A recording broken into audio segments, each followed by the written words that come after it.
해외 사례는 뭐 굉장히 이렇게 박박사 아니, 님께서 뭐. 중요한 말씀 아까 해주시는 분권과 균형. 세계적으로 보면 행정이 다 결합을 하더라고요. 그 행정 단위를 어떻게 묶어낼 것인가, 그 주체가 중앙정부인가 지방정부인가. 최근의 추세는 지방정부끼리 한번 모아봐라, 그리고 중앙정부가 모아오면은 협상을 해보겠다 라고 해서 돈도 주고 싱글파스로 주고 하는 형태가 굉장히 강해지고 있는 거고요. 특히 영국의 사례가 굉장히 재밌는데, 우리 마 교수님 저보다 훨씬 영국 사례는 잘 아시겠지만 좀 말씀드리면은 레벨링업이라는 정책 그 백서를 발간했습니다. 거기에는 세 가지의 분권 기준을 아예 제시를 했어요. 왜냐면 아까 지자체 연합이 있는데, 지자체 연합이 시장을 뽑는 지자체 연합이 있을 것이고, 시장을 뽑지 않지만 그냥 있는 지자체 연합이 있을 것이고, 지자체 연합이 아니라 그냥 뭐 단순히 협의의 형태로 하는 그런 지자체들이 협력단체가 있을 것인데, 1, 2, 3단계별로 국가가 이양할 권한과 재정의 범위를 미리 정해줬어요. 분권의 수준이 높아지면 높아질수록 지역에서는 많은 권한을 가져갈 수 있는 구조를 먼저 세팅을 해놔버린 겁니다. 그러니까 일본의 사례와 유사하게 지역에서 지역들 간의 협약, 지역들 간의 가버넌스를 구축을 강하게 하면 할수록 중앙에서 받아오는 권한이 더 많아지니까 이걸 하더라고요. 근데 우리의 현실을 보면은 제가 역으로 한번 질문 드려보고 싶은 게, 이거 지금 어느 부처가 담당을 하죠? 행자부가 총괄적으로 하죠. 네, 행자부가 행정안전부 총괄적으로 예. 하죠, 지금. 근데 행정안전부가 총괄적으로 하는데, 이게 그 특별지방자치단체가 지금 지방자치법에 들어있는데, 거기를 잘 읽어보면은 행정안전부 장관이 관계부서의 장과 협의하게끔 되어 있습니다. 이게 무슨 말이냐면, 관계부서의 장과 협의를 안 하면은 안 되는 구조예요. 그리고 행정안전부 장관이 법에는 이렇게 할 수 있지만, 할 수 있다라고 되어 있지만, 실질적으로 지역의 초광역권, 메가시티의 주체인 것이냐? 라고는 퀘스천입니다. 왜냐면은 지역들 간에는 다양한 사업들이 있지 않습니까? 근데 그러한 사업들을 지자체 입장에서는 어느 부서와 협의를 해야 될지 모르겠다라는 그런 고충을 얘기를 하거든요.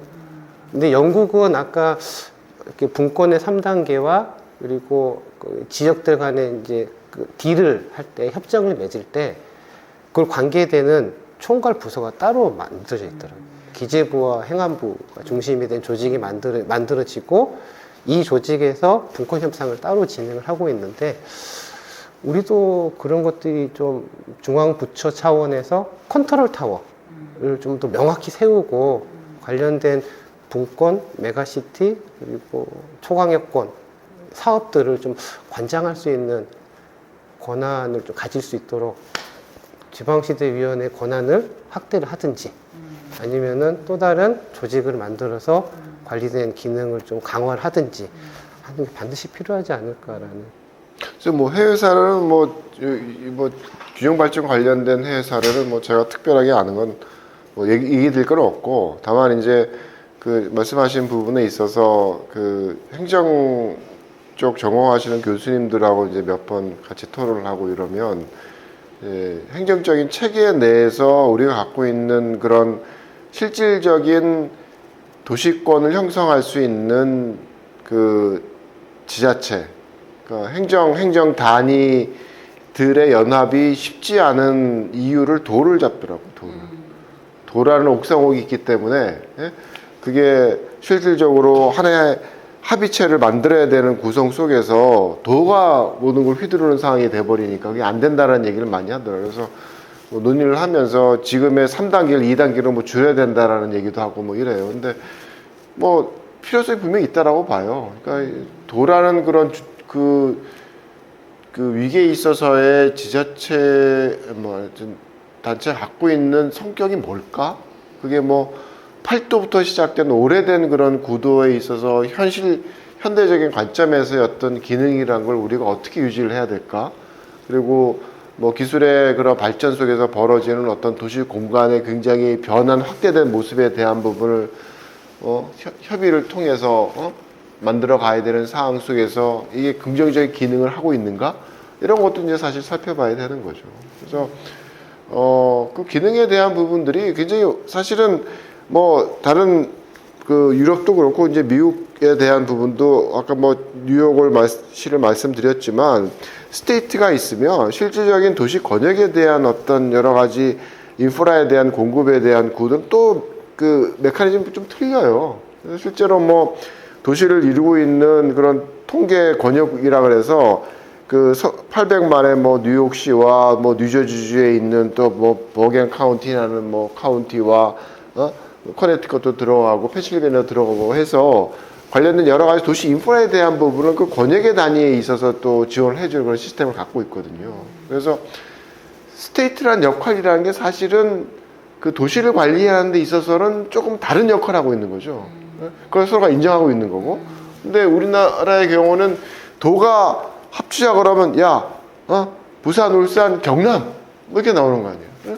서울 대도시권 하게 되면 자기네는 남도 북도 뛰어넘고 싶은데 서울시에 대한 어떤 실제 권역을 설정해서 연계 체계를 만드는 데 있어서 경기도가 앞장서서 뭔가를 해야 돼 뭐 이렇게 돼 버리니까 이것도 저것도 아닌 상황이 되는 거죠. 그래서 이제 그런 구도 속에서 실제로 해외 쪽에서의 어떤 연합체에 대한 메가시티에서 연합체를 만드는 데 있어서 현실적인 그런 공간적인 권역을 만들어낼 수 있는 방법에 대한 부분에 저희는 좀 배울 게 있다고 생각합니다. 거기서 이제 문제가 되는 부분이 도라는 과연 뭔가에 대한 조금 질문을 던져봐야 될 시점이 아닌가 그런 생각이 듭니다. 이런 거예요. 그러니까 우리 국토 불균형 문제는 우리나라만의 문제는 이제 아니에요. 전 세계적인 문제가 됐어요. 이게 이제 우리 역사를 보면은, 그러니까 우리 산업혁명 때부터 제조업이 뜰 때는, 그러니까 농업 시대에는 그냥 이렇게 다 농사 지면 되니까 그냥 이렇게 흩어져 살 수가 있었어요. 제조업이 발전을 할 땐 제조업 성장터 중심으로 이제 그 국가적으로는 거기에 이제 도시가 형성이 되고 발전하는 거지. 일자 중심이에요.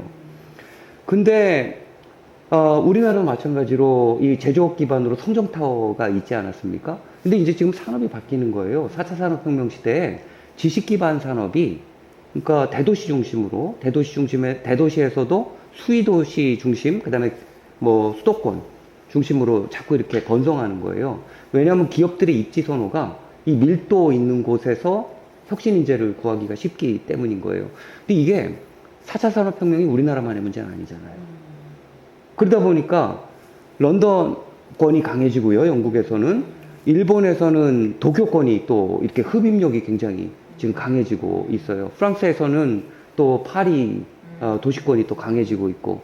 이 지방이 이제 여기서 이제 긴장하기 시작한 거예요. 그때부터 여기는 도시권이고 흡입력이 강해지니까 우리도 뭔가 뭉쳐야 된다라는 어떤 그런 위기의식을 느낀 거예요. 그래서 영국 같은 경우에는 대표적으로 아까 이제 10개의 CA, 그 Combined Authority라고 해가지고 연합체를 구성한 거예요. 가장 대표적인 게 맨체스터 CA죠. 그 맨체스터 광역연합인데 이 광역연합이 굉장히 특징적인 게 맨체스터를 포함해서 한 10개의 지자체가 이제 연합을 한 거예요. 맨체스터가 이렇게 자기네가 이제 광역 시설을 잘하고 광역 행정을 하겠다라고 뭔가 하게 되면은 발언권이 작아요. 근데 10개가 합쳐져 버리니까 이제 발언권이 커지는 거예요. 거기가 이제 지역도 넓어지고 그러니까. 그래서 중앙정부와 협상을 진행하는 겁니다. 그래서 분권 협상을 하면서 이 광역 행정에 대한 여러 가지 권한들, 재원들을 갖다가 중앙정부에서 가지고 오는 거예요.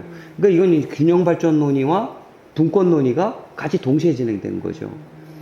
프랑스 같은 경우도 마찬가지입니다. 프랑스도 우리나라는 2계층이에요. 그러니까 행정 체계가. 그러니까 광역이 있고 기초가 있다라고 한다면, 그러니까 3계층으로 뭐 우리 중앙까지 노면을 할 수 있지만, 우리 2계층이지만, 프랑스 같은 경우는 레종, 데파르트망, 꼬뮌이에요.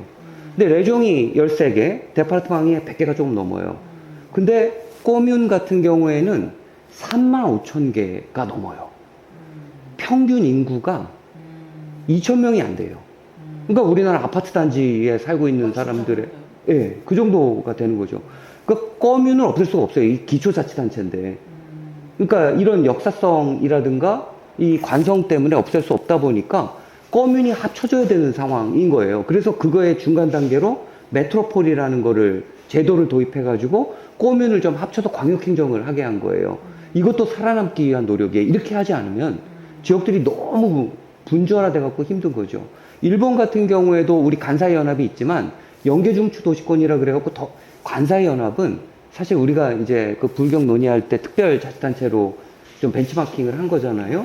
근데 거기 예산이 우리나라 돈으로 300억이 안 될 거예요. 그러니까 사실 취지는 좋지만 활성화되지 않는 어떤 그런 한계가 아직도 있어요. 근데 연계중추 도시권이라 그래갖고 중소도시들이 뭉치는 어떤 그런 것들은 지금 굉장히 활성화되어 있고 점점 개수가 늘어나고 있어요. 제가 이제 다시 요약하면은 이런 지자체 간 연계 연합은 이런 불균형 발전 속에서 지방이 살기 위해서 전략적으로 하는 어떤 그런 흐름이 됐고요. 이건 산업구조의 변화랑 굉장히 긴밀한 관계가 있고 앞으로 이제 이런 식으로 나갈 거고 우리나라도 그게 영향을 받고 있고 중앙정부는 이런 것들을 좀 염두에 두면서 이런 국토정책이라든가 공간정책을 해나가야 된다라는 말씀드리겠습니다. 제가 간단하게만 얘기할게요. 뭐 회의 사례 이제 두 분이 충분히 말씀하셨으니까 저는 이제 우리가 꼭 지방자치, 국토 균형 발전 이 얘기하면 분권 얘기를 주로 합니다. 그래서 지금 현재는 모든 방점들이 분권에 가 있어요. 근데 현재 군단이 2, 3만이 돼 있는 거기다 분권을 줘본들 무슨 의미가 있냐는 거죠. 그래서 저는 아까 우리 박 박사님이나 마 교수님 말씀대로 이 지방끼리의 통합과 연계 그리고 분권 요 결을 같이 가져가야 된다. 이걸 또 강력하게 정부에서 조장을 해줘야 된다는 거죠. 특히 이제 우리나라는 지방자치 역사 자체가 없었잖아요. 옛날 뭐 향교나 뭐 호족들이 있었다고 하지만 근데 유럽 같은 건 지방자치 역사가 뭐 1000년 이상 막 이렇거든요. 그럼에도 불구하고 지금 빨려 들어가고 있는데 우리나라는 지방자치에서 알아서 하라. 이게 거의 힘들 겁니다. 그래서 중앙정부에서 좀 강력하게 조장을 해줄 필요가 있다. 제가 한 분씩 질문하겠습니다. 이 공무원들이 굉장히 궁금해 할 것 같아요. 메가시티 앞으로 추진 가능성 있습니까?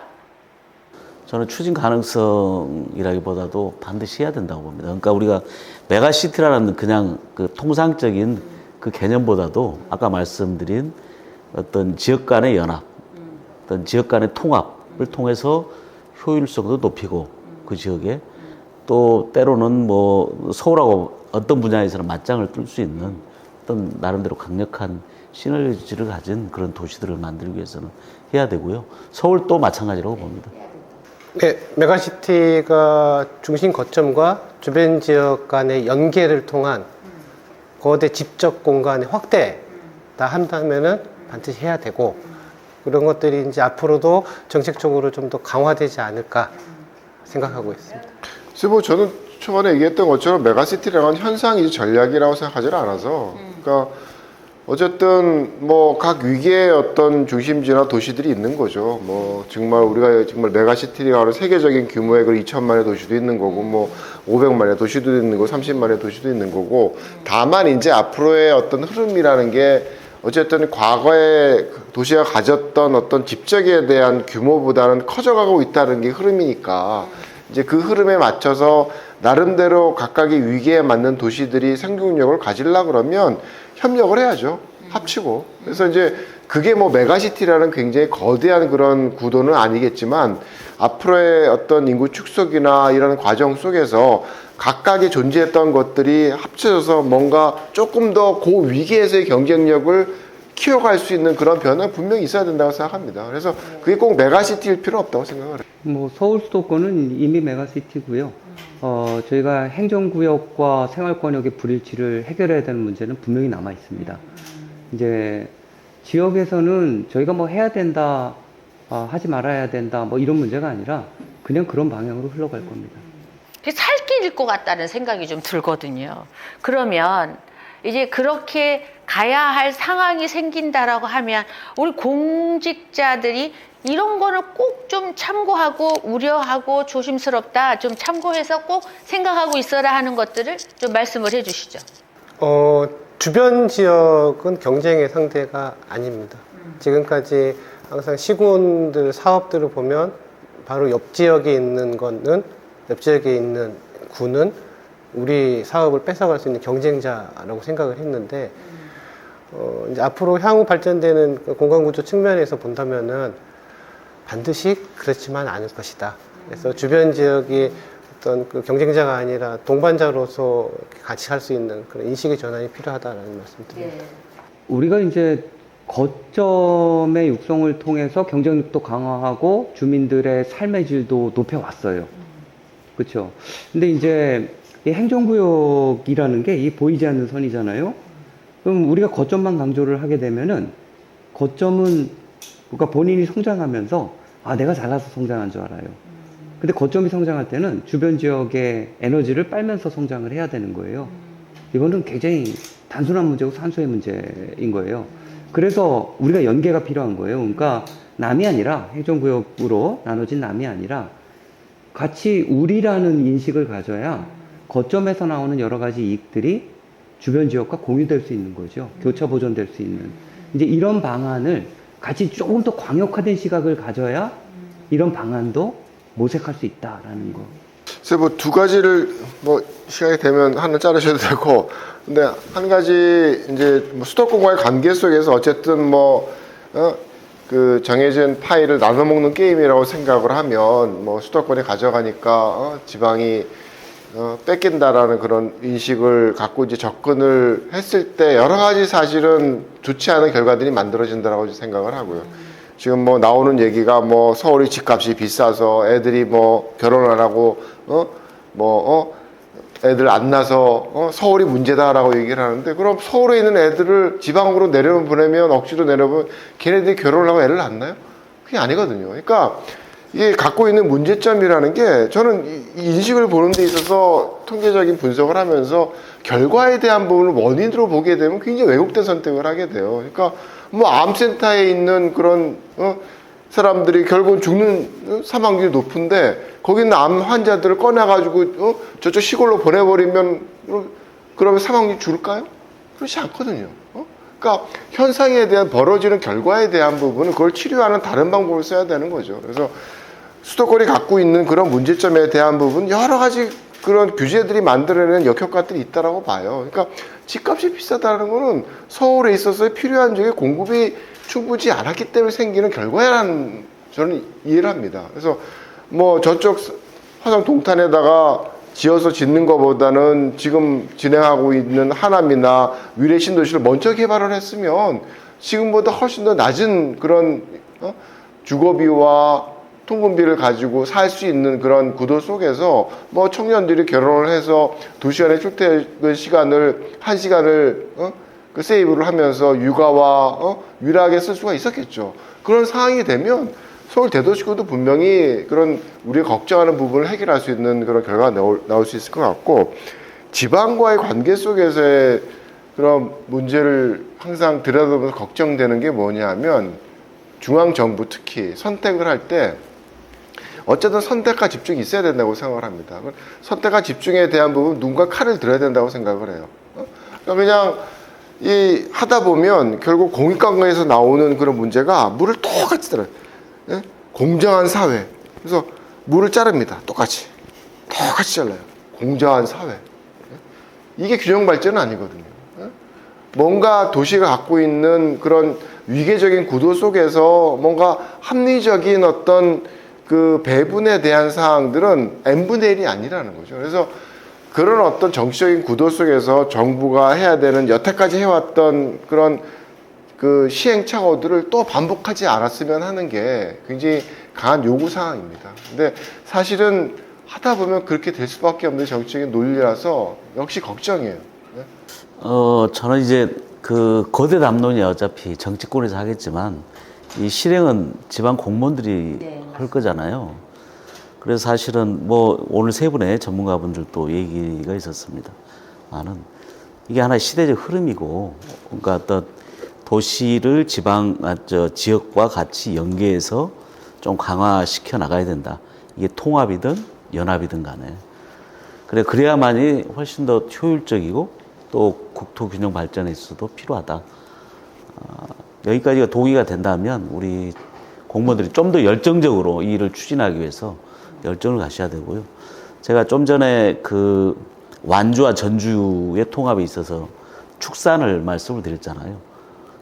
그 안에 들어가 보면 굉장히 많은 잘 자란 문제들이 많이 있거든요. 그걸 들여다보고 그것들을 어떻게 해결해야 될지 통합하는 과정에서 또 연합하는 과정에서 그 섬세한 손길은 우리 지방 공무원들만이 할 수 있을 거예요. 거대 남론을 논의하는 정치의 영역이 아니고, 그래서 저는 뭐 우리 지방 공무원들이 잘 하실 거라고 그렇게 믿습니다. 각자 바라는 메가시티의 추진 방향이 좀 있으십니까? 아직 안 끝났네. 아니면 끝내려고. 약간 분위기 끝났죠. 계속 재밌습니다. 끝내려고 이제 끝내가려고. 누가부터 마지막 편인 것 같다 느낌이. 이게 적절하게 편집하시죠. 네. 저는 두 가지라고 봅니다. 네. 하나는 수도권의 문제와 나머지 지방의 문제. 이거 이제 같이 들여다봐야 된다. 첫 번째. 따로 들여다보면 이건 절대 해결할 수 없는. 우리가 머리를 두 개 가진 샴 쌍둥이하고 똑같다. 같이 들여다보자. 그래서 서울을 먼저 보면 서울은 너무 지금 효율이 떨어집니다. 그러니까 아까 지적 효율, 이게 어떤 도시의 가장 큰 장점인데 이미 그걸 넘어선 것 같아요. 그래서 서울의 도시 경쟁력을 위해서 어떻게 주변 지역과 연합을 할 건지 통합을 할 것인지 고민을 하나 해야 되고, 두 번에 이제 지방으로 내려가면 뭐 한두 가지 면에서는 수도권과 맞짱을 뜰 수 있는 지방, 저는 성장 거점 도시라고 제 스스로 명명을 했는데 그 지방 성장 거점 도시를 어떻게 키워갈 건지 그 고민이 있어야 된다 이렇게 생각합니다. 저는 제일 중요한 건 선택과 집중이라고 봐요. 여전히 뭐 균형 발전 관련된 지방의 문제에 있어서도 다 같이 살 수 없고 어딘가는 뭐 쇠퇴해야겠죠. 이제 그걸 인정을 하고 가야지 다 살리겠다라는 접근으로 가면 안 되는 거고, 결국 앞으로의 게임이라는 게 수도권이 갖고 있는 어떤 국가적인 경쟁력에 대한 부분은 지켜줘야지 된다고 생각을 합니다. 그래서 그 두 가지에 대한 부분들을 좀 더 합리적인 선에서 조율해 나가는 그런 선택이 있었으면 좋겠습니다. 네. 저는 뭐 중앙정부가 여러 가지 사업을 함에 있어서 균형 발전의 공간적 단위가 무엇인지에 대해서 사회적 합의를 좀 이뤄나가는 노력이 있어야 될 것 같아요. 그러니까 예를 들어서 이런 겁니다. 우리나라 226개 아니면 228개의 기초자치단체가 균형 발전의 공간 단위 아닙니다. 아마 여기 계신 전문가분들이 다 공감하시는 것 같아요. 수도권이 진짜 통으로 묶인 기능적 공간이기 때문에 균형 발전의 공간 단위도 이렇게 대도시권 중심으로 저희가 설계를 해야 균형 발전 정책도 좀 탄력을 더 받을 수 있지 않을까. 그리고 너무 나누기 N으로 그러니까 비효율적인 사업이 진행되는 걸 좀 막을 수 있지 않을까, 그런 생각입니다. 네, 저는 수도권의 성장을 위해서는 비수도권의 성장이 필수적이다. 그러기 위해서는 지역 초강력권 구도를 긴밀하게 구축을 해야 되는데, 제가 바라는 모습은 너무 많은 걸 하지 말자입니다.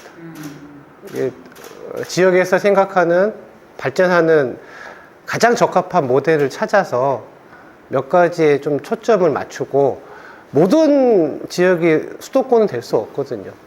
그래서 각자 지역의 특성에 맞는 장기적인 비전을 달성할 수 있는 여러 가지 계획들이 같이 동반돼야 된다 생각을 하고 있습니다. 메가시티는 정말 우리 공직자들이 한 번은 꼭 공부를 해야 하고 집중해서 생각을 해봐야 된다라고 생각을 합니다. 그래서 오늘 아주 긴 시간의 토론을 했는데요. 이제 마무리를 하려고 합니다. 마무리는 여러분들도 과연 누구에게 이야기를 했었을 때 이게 더 효율적인 방법이 나올까를 한 분 한 분에게 들으면서 마무리를 할 건데요. 국토부 행안부 지자체 대통령실 기타 메가시티에 관련되신 분들에게 한 분 한 분 제안을 하면서 마무리를 하겠습니다. 이건 뭐 대통령실에서 직접 나서기보다도 저는 정부 부처에서 특히 행안부가 중심이 돼서 이걸 좀 장기적인 비전을 가지고 아까 얘기했던 분권과 그 다음에 통합, 연계 이 논의를 같이 이어갔으면 좋겠다는 생각이 듭니다. 네. 그래서 뭐 한 가지만 하라면 뭐 균형 발전과 관련돼서 n분의 1이 아니어야 된다는 거죠. 근데 뭐 제가 보기에는 어디다 제안하십니까? 뭐 대통령실과 국토부? 네. 네. 대통령실과 국토부십니다. 말씀하시죠. 어쨌든 뭐 지금 제안한 게 어쨌든 뭐 부산권, 광주권, 또 대전권도 포함이 됐나? 하여튼 뭐 3개 이상 넘어가기 쉽지 않을 것 같아요. 결국 이제 그거를 그 룰을 깨기 시작하면 결국 혁신도시처럼 다 나눠먹는 게임으로 갈 수밖에 없으니까 그런 어떤 선택에 대한 어떤 틀을 굉장히 좀 강하게 지켜나갈 수 있기를 바랍니다. 어렵네요. 전 국토부. 네. 예, 모든 논의에 있어서 최종적인 귀결은 공간으로 나타납니다. 그래서 어떤 공간에 어떤 기능을 뿌릴 것인가, 그리고 그런 기능도 어떻게 연계할 것인가 핵심이라고 생각을 하는데, 여기에 가장 장점이 있는 데는 국토부라고 생각을 하고 있고요. 그래서 초강력권 관련, 메가시티 관련한 여러 가지 그 장기 비전들에 대한 공간적인 계획도 반드시 수립이 돼야 될 것이다 라는 말씀드립니다. 이 메가시티 논의가 앞으로 더 지금보다는 크게 진행이 될 것 같아요.